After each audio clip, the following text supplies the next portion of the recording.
Dober večer, cenjene gledalke, spoštovani gledalci. Moje ime je Aljuš Pertinač. Slovenija nima predsednika vlade, ima pa despojno prvo konkubino v državi Tino Gaber, vi pa spremljate najbolj politično korektno oddajo slovenskih televizij. Prva konkubina v državi Tina Gaber je dokončno postala despojna. Kot izhaja iz vprašanj, ki jih je Bojan Požar naslovil na vlado in paradržavni GEN-I, Gabrovo, poleg tega, da očitno sprejema ključne odločitve na vladi, plačujemo tako kot Goloba, pa njen avto, 2 varnostnika in tako naprej. Kdo potem sploh še rabi Robija, bi se lahko človek vprašal. On je itak samo dvojni strošek. Sedaj pa se lotimo 93. oddaje pravljične 7. sezone Faktorja na TV3. Resnica boli, komentarji še bolj. Danes bomo za vas komentirali afera Golobgate, kaj pomeni za medije in pravno državo pri nas. Afera Golobgate je do temeljev zamajala diktaturo svobode. Kaj pomeni za medije in pravno državo pri nas, nam bosta povedala naša stalna komentatorja Lucija Šikovec-Ušaj in Tino Mamić. Lucija, Tino, dobrodošla v Faktorju. Dober večer. Bogdaj. Lucija, evo, vi na tvojem področju pravosodja ste mogoče eni redkih, ki ste profitirali s tem rošadam, teoretično, ker pač ste dobili novo ministrico, ne vem, boš ti povedala, če je temu res tako, ali ste med redkimi zmagovalci teh kolobocij, ki se zdaj dogajajo z vlado Roberta Goloba? Mislim, da ni zmagovalcev, tukaj smo poraženci vsi. Ne vem, v čem bi za nas menjava ministrice za bivšo ministrico ne spremeni ničesar in še enkrat bom rekla, hvala Bogu, da ne, ker glede na to, kako se stvari spreminjajo, ne rabimo takšnih sprememb. Govorite o neki reformi sodstva, pri tem, da ne znaš povedati, kaj želiš doseči, katere cilje zastopaš, katere ciljem slediš, je seveda neumnost sama po sebi. Isto je z davčno reformo, isto je z zdravstveno reformo. Ne vem, kdo od nas ve, kaj se želi z reformami doseči. Ali je to zdaj samo spet usluga nekemu Bruslu, ki je dal določene naloge. Vsi vemo, da nobena od teh reform ni mišljena kot dobrobit državljanov. Povišanje davkov, verjetno je to davčna reforma, manj pravne države je verjetno pravosodna reforma, slabše zdravstvo je pa verjetno zdravstvena reforma. Jaz drugih ciljev ne vidim. Tako da, dokler mi nihče ne zna razložiti, kaj naj bi se z državo, kaj naj bi se z reformo izboljšalo toliko časa, ne vidim smisla v nikakršni reformi. In tukaj za pravosodje ni nič povedano, kaj bi želeli doseči. Ampak kako je zdaj sploh stanje, Lucija? A sodniki pa tožilci še stavkajo, vi imate obravnave, kako to izgleda v praksi? So obravnave, zdaj pač se noter prenaša, tako da imamo na dan razpisane 3, 4, 5 obravnav, potem pač moramo prosjačiti in prositi in dokazovati fizikalni zakon, da ne moreš biti ob isti uri na 2 krajih. To je eden takih zakonov, ki hvala Bogu še vedno držijo, in jih tudi v Sloveniji ne moramo spremeniti. Tudi v Svobodi še velja to. Tudi v Svobodi in tudi v Sloveniji nasplošno ne, čeprav so želje. Po mojem bo kakšna reforma. Iniciativa je v to smer. Ampak a bi ti rekla, da vpliva to kaj na pravno varnost, ali bi to bilo vseeno preveč, če bi o tem govorili? Poglej, Aljuš, kaj vpliva na pravno varnost? Govorili se je o več pravni državi, da bo bolj pravna država. To je bila ena od obljub, da bomo imeli pravno državo in kaj smo doživeli? Ja, to je res, vladavino prava, da bojo vrnili. Vladavina prava, NPU preiskuje na Ministrstvu za pravosodje. To je to. Obljubljalo se je v 30 dneh do specialista. Zdravniška stavka je 2krat 30 dni že in jaz mislim, da bomo imeli 30 dneh do grobarja. To je po mojem ena taka tržna niša za naslednje volitve. Mislim, idejo dam, nič ne računam. Govorilo se je, ne vem, o nekih svobodi, o neki vladi, ki bo zdaj s to večino uspela dobro vladati brez moteče opozicije. Kaj se je zgodilo? Vladajo nevladne organizacije. Mislim, jaz moram reči, da sem nezbegana, mislim, da je tako nesmiselno stanje v državi, da težko najdem sploh smisel smisel, da imamo vlado, sploh, ali pa parlament, a ne, mislim, konec koncev bom zdajle tudi udarila po drugi strani, zahtevati neko lojalnost od poslancev, hkrati pa govori, da so poslanci vsega naroda. To sodi tudi v sklop teh absurdov, ki se dogajajo v tej naši državi, ne, tako da ne bom zdaj čisto pristranska, ne. Ampak tako nesmiselnih situacij, absurdnih, kot jih imamo zdaj, se pa jaz ne spomnim, ne. Ja, Tako res je. da, Tino, a se ti spomniš recimo, da bi kakšen predsednik vlade že bil do zdaj, ki bi se tako obdal v bistvu z novinarji v najožjem krogu, ampak z novinarji samo enega medija? Ja, novinarji samo iz istih medijev, torej rdeči novinarji, so stalno prehajali iz novinarstva v vlado. Ne, to je tudi primer Mojce Pašek in mnogih drugih, tako da to ni nič nenavadnega. Je pa res, da je v tej konstelaciji precej več teh novinarjev, ki so v trenutku prešli iz novinarstva in zdaj eni se tudi kar vračajo nazaj v novinarstvo. In to kaže v bistvu na naravo teh novinarjev, ne, da so v bistvu že prej bili v resnici politiki, ne pa novinarji.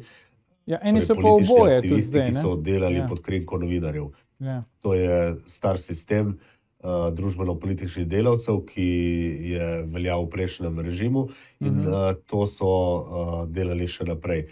Tako da v tem pogledu je to pač nekaj posebnega, da je teh novinarjev nekoliko več, ampak ni pa nič tako izrazito nenavadnega. Ja. Ne, se v bistvu se je tudi pričakovalo, ker so to vlado so dejansko ustoličili mediji, tako kot tudi vse dosedanje, ker so imeli mediji precej večji vpliv od recimo javnega mnenja ali pa mnenjskih voditeljev ali pa strokovnjakov in so potem mediji v bistvu se pripomogli k zmagi tega novega obraza Roberta Goloba. Imamo pa vseeno, se mi zdi zdaj, Tino, ne, tudi en nov fenomen, verjetno bi Jaša Jenull temu rekel dvoživke, ne, ko imamo pa osebo, ki je hkrati novinar, pa hkrati strokovni sodelavec poslanske skupine Državnega zbora, ne, se pravi teoretično v bistvu v službi politike.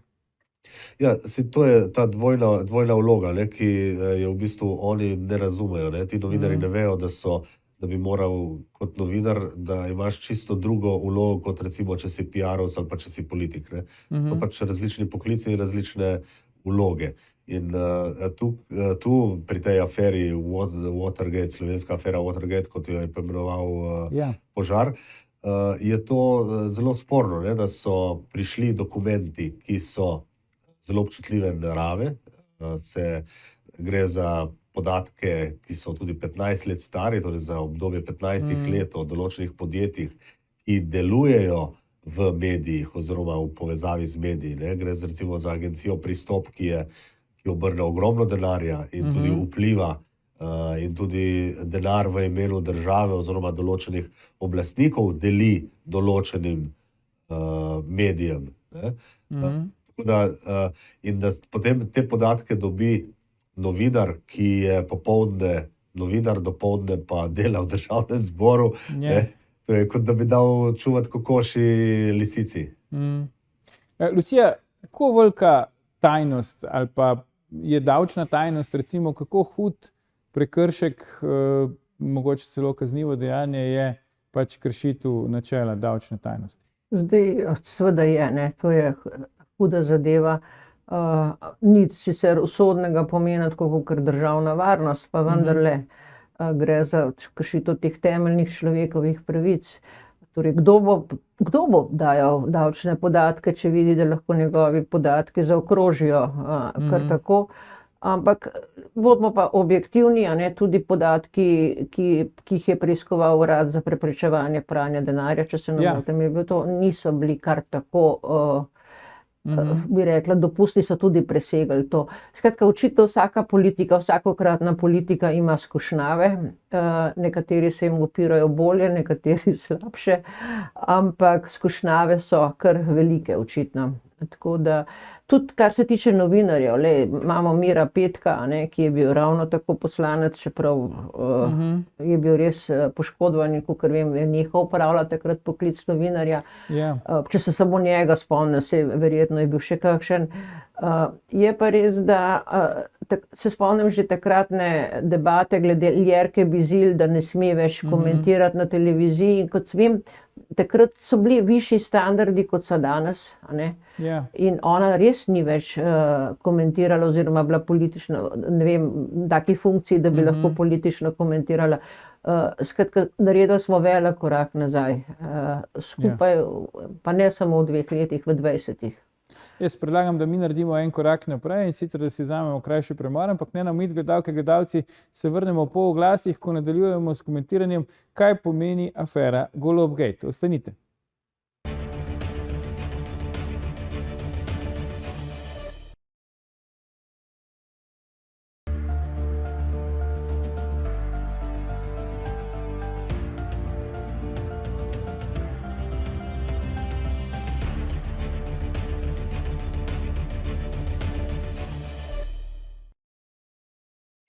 Dobrodošli nazaj. Z nami sta še vedno Lucija Šikovec-Ušaj in pa Tino Mamić. Pogovarjamo pa se o tem, kaj pomeni afera Golobgate.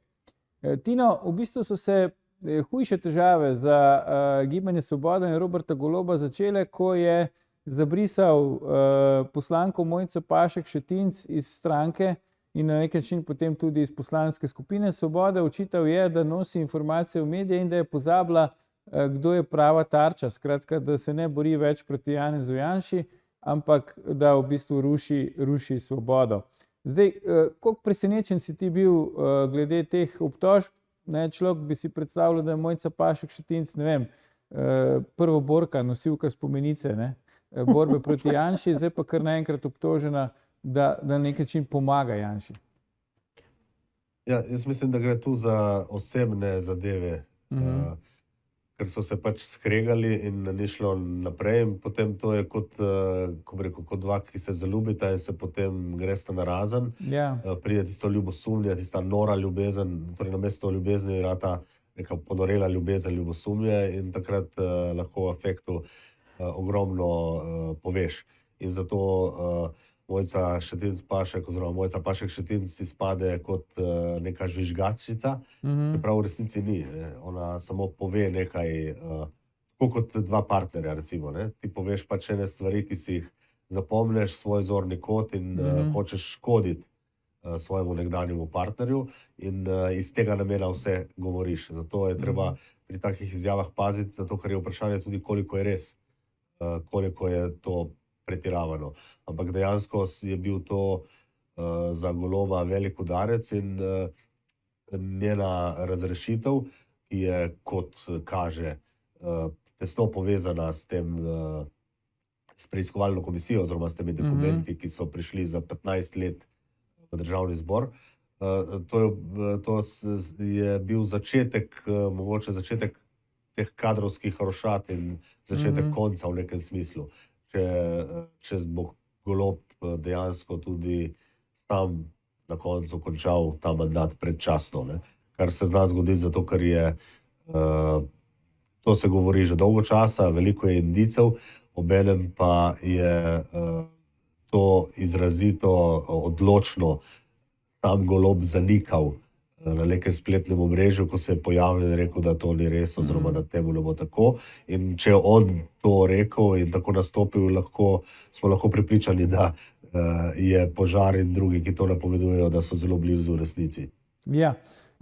Zdaj, Lucija, takrat je Paškova dala en intervju za časopis Dnevnik in je primerjala v tem intervjuju pač poteze Roberta Goloba s Stalinom, z neko stalinovsko politiko. A bi morali takrat kakšni alarmni zvonci pri nas vseeno zazvoniti, ali se lahko zadovoljimo s tem, kar pravi Tino, da pač tu gre za nek prepir enih ljudi, ki so se prej imeli radi, zdaj se pa pač nimajo več? Jaz mislim, da ta Stalin v Sloveniji je večkrat uporabljen, če se ne motim, tudi Slavoj Žižek je Golobiča ozmerjal stalinistom. Tako da, ko se večkrat neka taka oznaka valja po medijih in tako naprej, nima več teže, večina ljudi sploh ne ve, več ta mlada generacija, kdo je bil Stalin, kaj naj bi zdaj to bilo sploh, tako da tukaj jaz tega ne bi.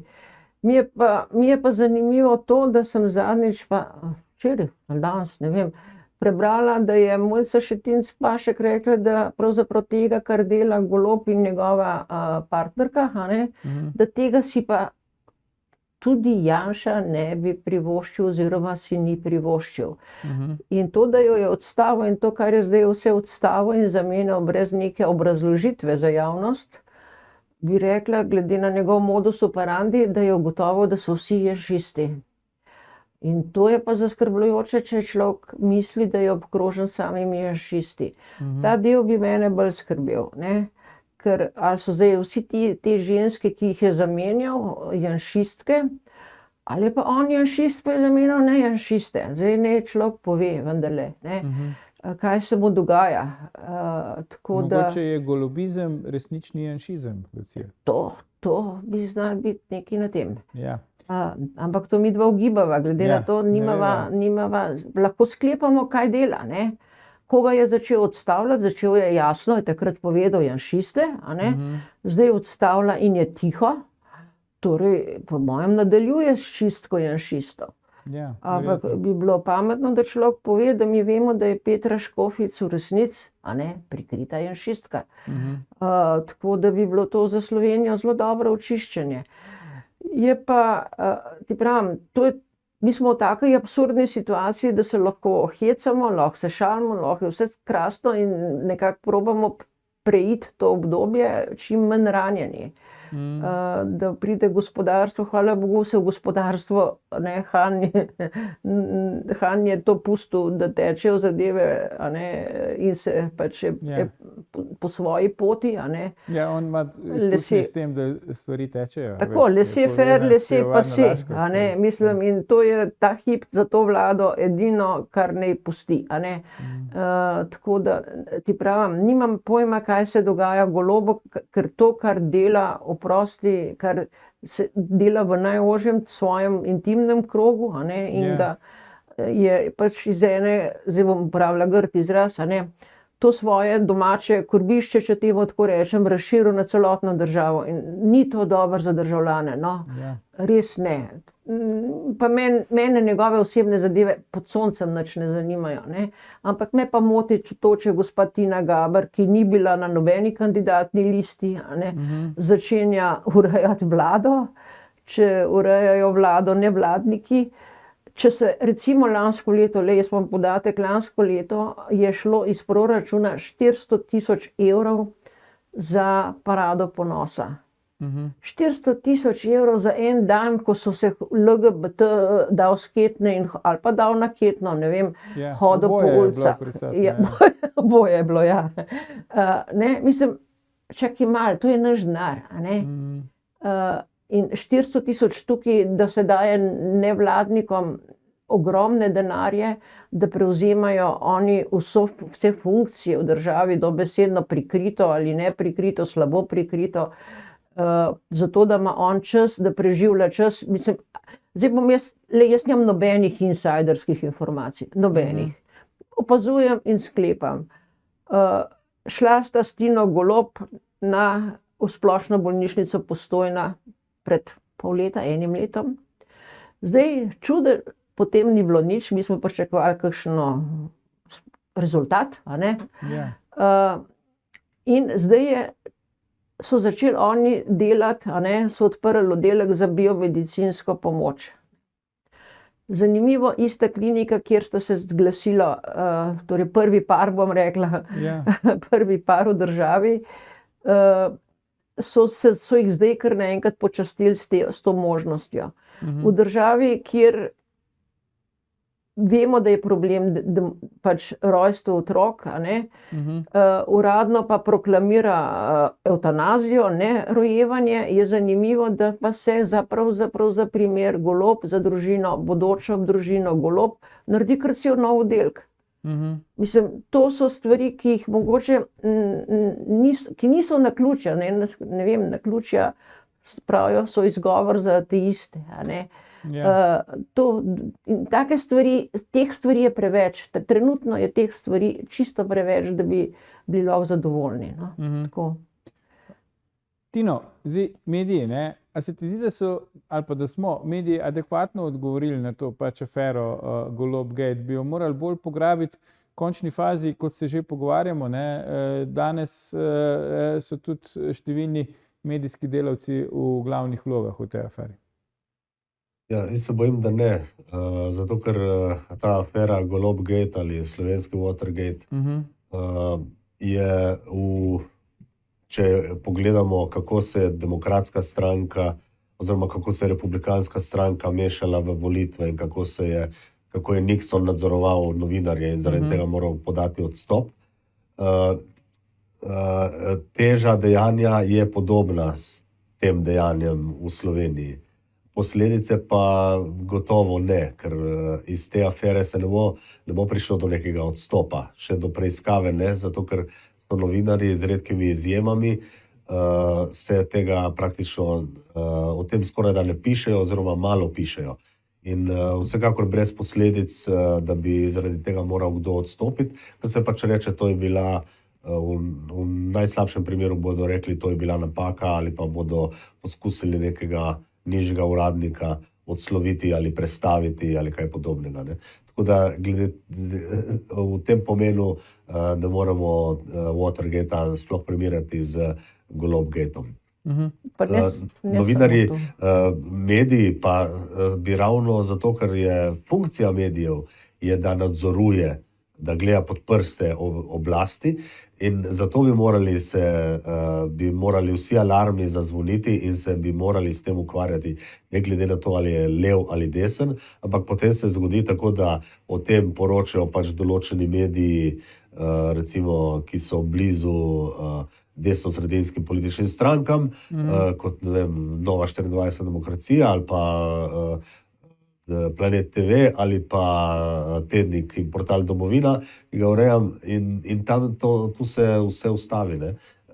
Ampak ti mediji, ki se zdaj naštel, ki ne spadajo med te vodilne, bogate medije, imajo omejen dostop, ne. Tako da je malo ljudi, ki to prebere, malo ljudi, ki to vidi in se zato ne zgodi tisto, kar bi se sicer moralo. Tako da mediji so bili krivi, da je Golob prišel na oblast, mediji so krivi, da se ta afera danes ne odvija tako, kot bi se moralo, oziroma se ne razčisti. Lucija, ti si hvala nekaj dodati. Ja, jaz mislim, da prvič primerjava z Nixonom ni več na mestu, ker med tem časom je poteklo toliko let. Standardi, kaj se sme in česa se ne sme, so padli po celem svetu. Vemo, da se povsod prirejajo, vplivajo na volitve, da obstajajo razne metode, kako vplivati na mase ljudi. Ljudje dejansko v svojih odločitvah niso več svobodni. Redko kdo se ohranja imunost pred mediji in to pomeni, da se moraš enostavno odklopiti od tega. Skratka, da moramo mi primerjati obdobja izpred, ne vem kaj je to, 40 let, 40 let z današnjim obdobjem v svetovnem merilu. Koliko? 50 je že? Bilo v 70 letih. Veliko razmišljam, ja. No, skratka, gre za to, da protesti so po celi Evropi vre. Naši mediji o tem ne poročajo, pa gre za vrenje, ki je bistveno bolj pomembno kot pravzaprav tele davčne napovedi, če smo že čisto pošteni. Za življenje posameznika v Sloveniji je to bistveno bolj pomembno, da se sporoči ljudem, da je konec LGBT ideologije, da je konec ekoterorizma, dejansko, da je tega mediji sploh ne poročajo, da se kmetje upirajo tej prepovedi krav, ne vem česa. O tem se mediji sploh ne posegajo v Sloveniji, torej je ta Golob resnično obskurna tema, ne. Na svetu se dogajajo pomembne stvari, o katerih noben medij ne poroča. Ne lev, pa ne desen, zato ker pod črto gre za levo ali desno globalistično politiko in tukaj meni je pač Golob pač eden trenutno pač predsednik vlade, ampak on bo odšel, prišel bo drug, ki bo ravno tako nadaljeval s tem, ne globalistično, hočem politiko in ne golobistično politiko. Torej, ni družba zdaj, ni bistvo zdaj te davčnih napovedi, ni daleč od tega, bistvo je čisto drugje in to je resnično kaže na neko samozavest, pomanjkanje samozavesti Slovencev, ki bi se radi ukvarjali s svojim majhnim vrtičkom, ne pa pokazali torej novinarji Slovencem in Slovenci ne bi pogledali čez planke, ki so okrog Slovenije. Torej, svet se spreminja za moj okus na bolje. Gibanja, ki so bila volk, ideologija in tako naprej, je obsojena na propad in to je bistvo. In o tem, oprosti Tino, ne vi, ne levi, ne vi v domovini, ne vem, no, to ne bom upala čisto trditi, ampak ne desni mediji o tem ne govorijo. Tako da Golob je samo eden. Ko bo Golob šel, odletel tako ali drugače, bo prišel drug. In enako bo, slej ko prej bo sam neko afero naredil, mi se bomo ukvarjali s tem, a je pogledal to, a je on pogledal tisto.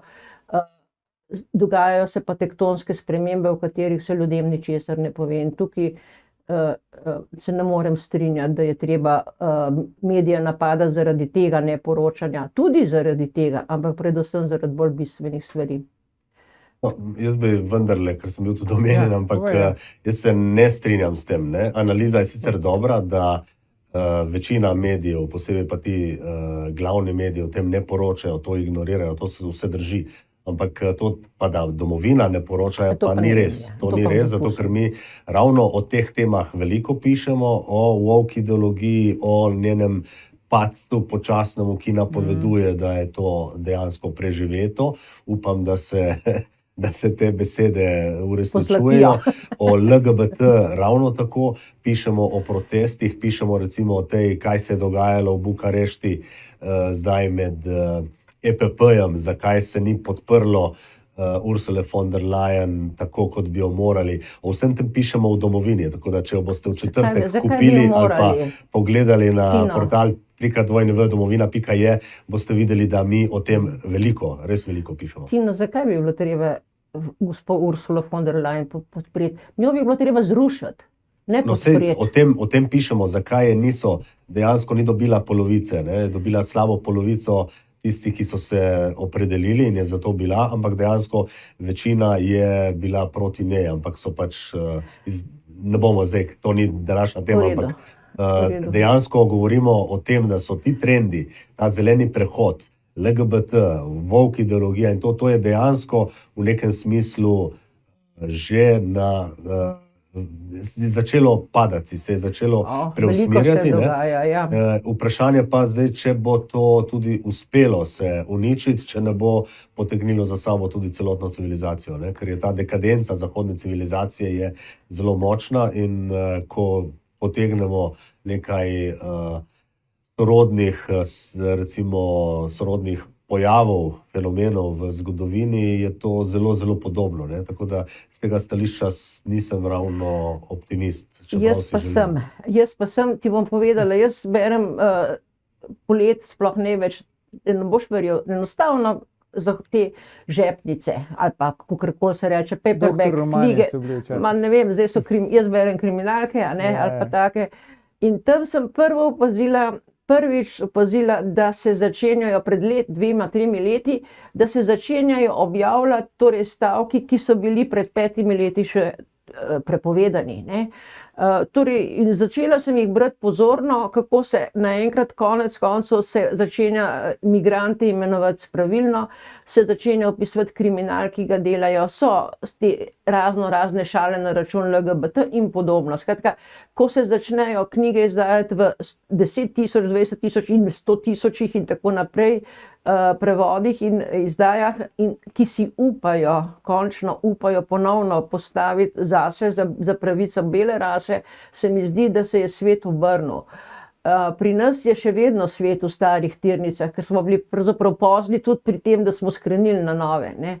Ampak, a veš, jaz razmišljam, pa tudi pri Golobu, ko ga gledam, ko sem bila otrok, pa takrat nisem razumela čisto dobro Alice v čudežni deželi. Potem sem jo prebrala še enkrat, verjetno predpostavljam, da ste svojim otrokom to prebrala, a ne, pa povedala. Ne vem, če se spomnite, je Alice vprašala mačko ali zajca, ne bi zdaj vedela povedati. Samo da ni bila nutrija. Ne, ni bila nutrija. No, skratka je vprašala, ne vem, po kateri poti ne grem, ne? In je bil odgovor sledeč, da izbira poti je precej odvisna od tega, kam si namenjen. Če pa ne veš, kam si namenjen, pol je pa vsem, po kateri poti hodiš, pač nekam boš že prišel, a ne? Če boš za dosti dolgo hodil. In to se mi zdi, da delamo zdaj v Sloveniji. Ne vemo, kam bi sploh radi prišli, in zato tudi nimamo poti, a ne? In zato, Tino, jaz ne berem Domovine, hvala, da si jo povedal, se oproščam. Zdaj boš začela, ne? Bom začela, ja. Na EPP je bil kar prepričljiv, a ne? Ja, dajte opozarjati ljudi, ni tragično, razumeš, nismo izgubili, ne? Mi moramo samo najti cilj in mu slediti. In cilj je, da se kot družba obrnemo, torej, a vidiš, pri nas je vse zmešano. Družina bi mogla biti vrednota in kaj imamo, vlada, ti nevladniki podpirajo abortuse, sploh ne vem, kje imajo otroke, ki bi jih radi abortirali, ne? Mislim, se sploh težko zanosijo ženske. Mislim, koga bi oni sploh abortirali? Mislim, te ženskice, ki jih gledam, ne, mislim, nobena nima niti enega otroka. Mislim, koga bo abortirala? Ne se staršem zahvali, da je niso abortirali. To je vse, kar lahko naredi, a ne. A veš, pri nas je vse to zmešano, ne, mislim, sploh, a veš, ja, pro-life, a ne, ideologija in tako naprej, evtanazija na drugi strani. Mislim, ljudem je treba dati smernice, ljudje ne si upajo spregovoriti, saj je še vedno nekaj ti zdrav razum je v človeku, ne, samo strah jih je. Bojijo se, da jih bojo izsmejali, da jih bojo žalili, ker to danes žaliti ljudi po internetu, to je mala malca, a ne, mislim, briga kaj, ne. Če nisi za to, da te uspavajo, si že, krščanar in tako naprej. Skratka, evo, Tino, čestitam, no. To res, bom kupila. Tino, kaj bo zdaj epilog po tvoje te afere Golob-Gate? Se bo kaj zgodilo, razen teh notranjih, ampak to ne vem, če lahko štejemo kot epilog, ker to je vse pač, mogoče ni ta pravi izraz kaprica, ampak vendarle, pač to so odločitve predsednika vlade, ki jih on sprejema, ali pa pač nekdo drug namesto njega, ve se, koga jaz mislim, da sprejema te odločitve, ampak vendarle, to ne moramo šteti kot neke objektivne posledice, saj po mojem mnenju. A misliš, da bojo kakšne objektivne posledice te afere, ali bo karavana šla kar mirno naprej? Bojim, da bo to teklo naprej, tako kot teče, ne, da dejansko pravosodje ne bo opravilo svoje naloge, tako kot je že večkrat doslej ni opravilo. In predvsem pa mediji, ne. Zdaj, epilog bo pa verjetno vsega tega skupaj mogoče v odstopu ali pa v zamenjavi predsednika vlade, kar se bo verjetno zgodilo v par mesecih, ampak tudi to ne bo toliko povezano s konkretnim Golobom, ampak z strici iz ozadja, ki bodo hoteli pač dobiti nekoga, ki bo malo spet dvignil recimo te rejtinge in stranko in tako, in da bo potem nekdanji premier pač grešni kozel za vse in bodo spet pokazali nek nov obraz oziroma neko novo rešitev, novo stranko oziroma pač nekaj novega, da se nekaj brezmadežnega, ne. To je stara finta. Zdaj vprašanje pa, če bo to tudi uspelo, ne, ker zdaj je vse skupaj v takem prostem padu, da bi znalo biti tudi kaj drugega, ne.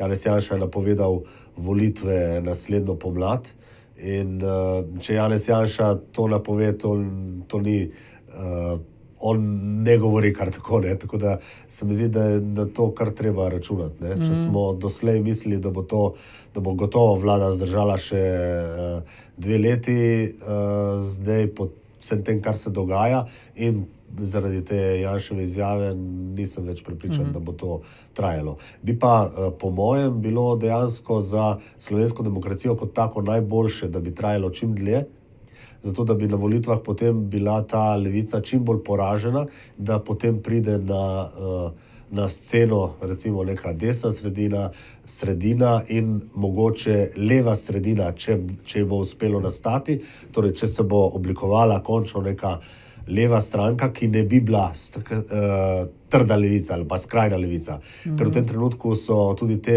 leve stranke, ki se imenujejo leva sredina ali pa jih imamo celo za liberalne, so v bistvu vse trda levica, zato ker v programu imajo program levice, ne, stranke Levica, ki je neokomunistični, skrajni program, ne, socialistični.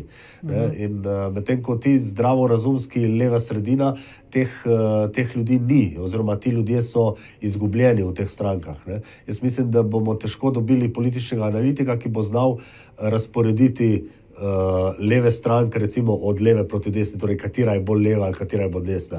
Je SD bolj leva kot Svoboda, katera je bolj leva, katera je bolj desna. Ne, to se tega ne da povedati. Ne, tako da je to je v bistvu ena taka pad pozicija za leve in za desne. Mi smo za danes povedali vse, kar se je dalo, tako da Lucija Šikovec-Ušaj, Tino Mamić, najlepša hvala za vajine komentarje v naši oddaji. Gledalke, gledalci, to je bil o tem, kaj pomeni afera Golob-Gate, že 1001. faktor na TV3. Jutri bomo za vas komentirali, kdo bo zasedel prostor Svobode. Ne zamudite, predvsem pa ne pozabite, ni vseeno, kdo kaj reče.